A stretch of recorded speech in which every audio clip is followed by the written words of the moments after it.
Hi friends, welcome to Indodemy. നമ്മൾ ഇന്ന് discuss ചെയ്യാൻ വേണ്ടി പോകുന്നത് ചാനൽ കോമ്പറ്റീഷൻ എന്ന ടോപ്പിക്കാണ്. നേരത്തെ ചാനൽ കോൺഫ്ലിക്റ്റ് എന്ന ടോപ്പിക്ക് നമ്മൾ പറഞ്ഞു. ഒരു ഫിസിക്കൽ ഡിസ്ട്രിബ്യൂഷനകത്തുള്ള മെമ്പേഴ്സ് തമ്മിലുണ്ടാവുന്ന തർക്കങ്ങളെയാണ് നമ്മൾ ചാനൽ കോൺഫ്ലിക്റ്റ് എന്ന് പറഞ്ഞിട്ടുള്ളത്. ചാനൽ കോൺഫ്ലിക്റ്റ് ഉണ്ടായിട്ടുണ്ടെങ്കിൽ സ്വാഭാവികമായിട്ടും അവിടെ ചാനൽ കോമ്പറ്റീഷൻ വർദ്ധിക്കാനുള്ള സാധ്യതയുണ്ട്. ഇനി എന്താണ് ചാനൽ കോമ്പറ്റീഷൻ എന്ന് പരിശോധിക്കാം. ഒരു ചാനൽസ് ഓഫ് ഡിസ്ട്രിബ്യൂഷനകത്തുള്ള മെമ്പേഴ്സിനിടയിൽ ഉണ്ടാകുന്ന കോമ്പറ്റീഷനെയാണ് നമ്മൾ ചാനൽ കോമ്പറ്റീഷൻ എന്ന് പറയുന്നത്. ഇത് ഏത് ലെവലിൽ വേണമെങ്കിലും സംഭവിക്കാം. സോ ഈ ചാനൽ കോമ്പറ്റീഷനെ നമുക്ക് പ്രധാനമായിട്ടും 4 ആയിട്ട് ക്ലാസിഫൈ ചെയ്യാം. The first one, vertical channel competition. എന്താണ് vertical channel competition? Vertical channel competition എന്ന് പറയുന്നത് ഡിഫറെൻറ്റ് ലെവലിലുള്ള ചാനൽ മെമ്പേഴ്സിനിടയിലുള്ള കോമ്പറ്റീഷനെയാണ് നമ്മൾ വെർട്ടിക്കൽ ചാനൽ കോമ്പറ്റീഷൻ എന്ന് പറയുന്നത്. ഇവ പ്രധാനമായിട്ടും 3 ടൈപ്പാണുള്ളത്.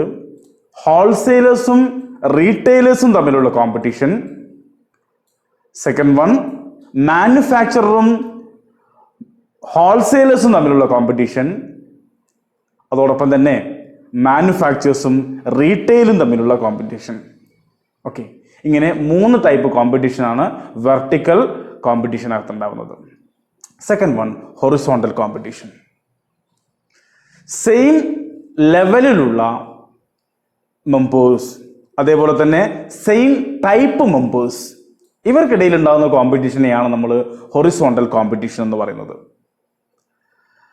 2 ഹോൾസെയിലേഴ്സിനിടയിലുള്ള കോമ്പറ്റീഷൻ, അതേപോലെ തന്നെ 2 റീറ്റെയിലേഴ്സിനിടയിൽ ഉണ്ടാകുന്ന കോമ്പറ്റീഷൻ, ഇതൊക്കെ നമുക്ക് ഹൊറിസോണ്ടൽ കോമ്പറ്റീഷനെ എക്സാമ്പിൾ ആയിട്ട് പറയാവുന്നതാണ്.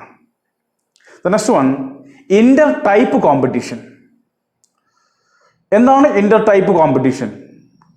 സെയിം ലെവലിലുള്ള മെമ്പേഴ്സ് ആവുകയും എന്നാൽ ഡിഫറെന്റ് ടൈപ്പ് മെമ്പേഴ്സ് ആവുകയും ചെയ്യുന്ന സമയത്ത് അവർക്കിടയിൽ ഉണ്ടാവുന്ന കോമ്പറ്റീഷനെയാണ് നമ്മൾ ഇന്റർ ടൈപ്പ് കോമ്പറ്റീഷൻ എന്ന് പറയുന്നത്.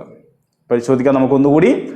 സെയിം ലെവൽ ഇന്റർമീഡിയേറ്റേഴ്സ് ആയിരിക്കും, അതല്ലെങ്കിൽ ചാനൽ മെമ്പേഴ്സ് ആയിരിക്കും, but they are in different type.